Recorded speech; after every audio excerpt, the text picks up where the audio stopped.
Hi, it's time for another mystery dumpster teardown that I got from that huge score. It's just been sitting in the bunker. Thought I'd get around to it. What is it? Well, let's have a squiz here.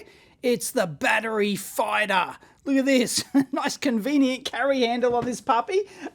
40 amps, 12 volts, 20 amps, 24 volts. So you almost certainly guess what it is at the moment. And on the back, it looks like there's a little, got our big jaws there. Fantastic. And, yep, and a Aussie mains plug, compliant too. It's got the insulation on it. And it's the BFD 1240 S24 for those playing along at home. And batteryfighter.com doesn't exist anymore, but batteryfighter.com.au does exist with the same logo. Anyway, yes, it's a battery charger for 12 and 24 volt batteries. So I thought we'd tear it down. It's obviously had some abuse here, but that could have been the dumpster that I got.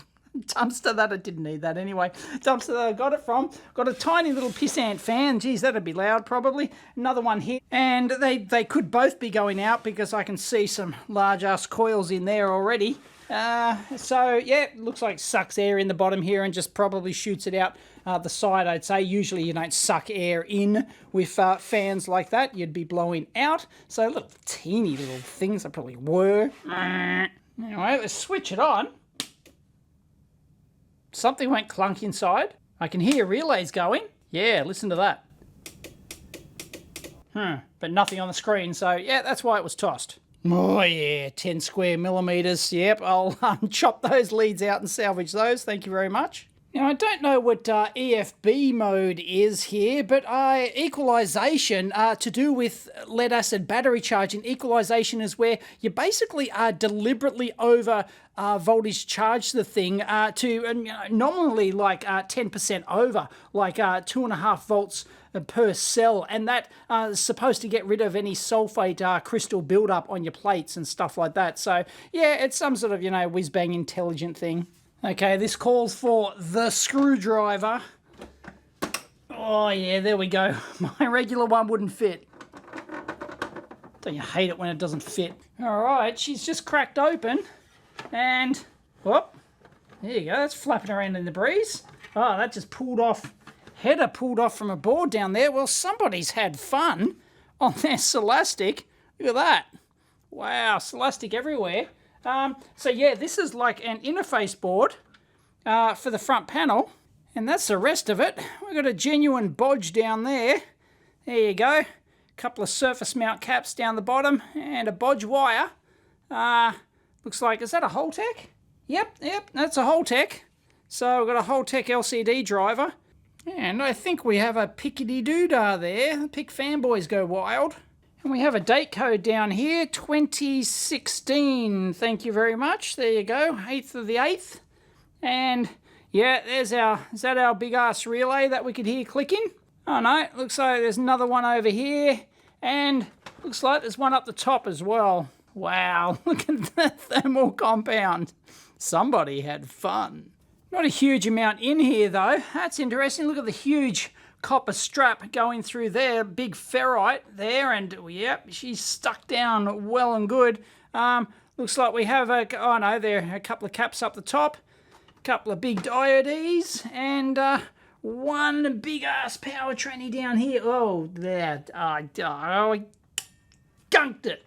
Damn it. I thought for a second this might be a current transformer with this extra insulated winding going like just through it. But I think that might be the first start of the winding, perhaps. Why would you do that to your poor connector? Look at it.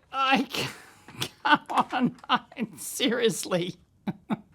Anyway, here's our mains coming in here. We've got our cord clamp grommet there, and fuse, that's intact of course because we heard our relay go clickety click. Got some fairly decent common mode chokes there. Relay on the main side, so I'm not sure what's doing there, but wow. They a bunch of MOVs? Woo! Yeah, looks like we actually ripped out the socket there, the surround, and all we're left with is the pins. Oops. I know you fan aficionados always want to see the fan, so it's a Hong Fei. Yeah, whatever. Don't think I've ever seen a Nikon brand cap before. Has anyone? Anyway, yeah, they're not exactly a Panasonic. And up here on the heatsink, of course, looks like we've got a thermocouple here and over on here, so they're measuring the temperature for over temperature protection. Excellent. And this is just the output side of things here. Looks like there is a big ass choke in the negative line here. And of course the battery on the positive output is switched via this big ass relay here. That's an 80 amp jobby. Oh, isn't that choke beautiful? Look at this. None of this single core rubbish. Oh, thing of beauty. Joy forever. The main controller under there is a CM6800G. That's a champion brand. Never seen one of those before. Anyway, it's a PWM controller, so it's not a specific battery charger. I see. Assume that's another switching controller. Haven't looked at that. But yeah, this thing's supposed to be smart microcontroller, microprocessor controlled, but it ain't. So these are a whole bunch of diodes across here. Check out these power resistors down here. They're just gunked in. That's hilarious. There's a big green cap on there with a little, looks like a ferrite bead on the bottom of it as well. And there's another one over there as well. This is hilarious. So I don't know where the intelligent microprocessor control is. I don't think it was that PIC, is it? Well, it could be that PIC that we had on the on this board over here. I mean, that's our only micro in here, so maybe it is. I just thought maybe that's okay. Why you wouldn't put that on your main board? That seems incredibly strange. I mean, there's absolutely no way, as a design engineer of this thing, you go, okay, I need a PCB for my front panel, my LCD driver and the buttons and things. Fair enough. So you design your front panel board and you need, okay, I need my big ass controller board, and well, the controller's supposed to have the controller on it. Why you would design a separate board with a PIC on it? Of course, you've got to drive your LCD. This is just an LCD driver chip. You've obviously got to, do some intelligent control for that aspect. But why? Presumably, this is doing the sort of like intelligent measurement and charging for all the stuff on this board here, because this looks like it's just power stuff. It doesn't have, I mean, you could crudely implement, non-intelligent charging with something like this. But yeah, this, like, why you'd put that in a board which then mounts at right angles to this with all the, stress points and complication of having a separate board. Maybe like you want to program it separately. No, you just, why? There's tons of room on this board. Why you wouldn't just have that there and have this ribbon cable just connect directly onto that board? It's baffling. Maybe they've got like an intelligent version of this and a dumb version perhaps. I don't know.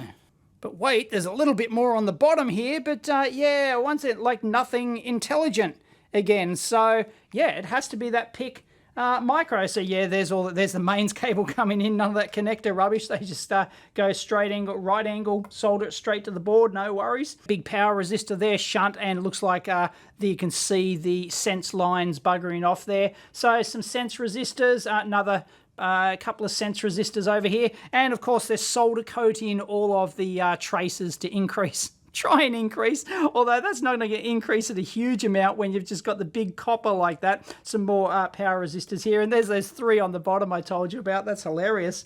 And another big shunt resistor over here as well that they're measuring. So yeah, you can see the lines going off. Lines going off. They're going off to the controller. So that PIC is reading the voltage across the current sense resistor there. And don't overdo it on your solder here.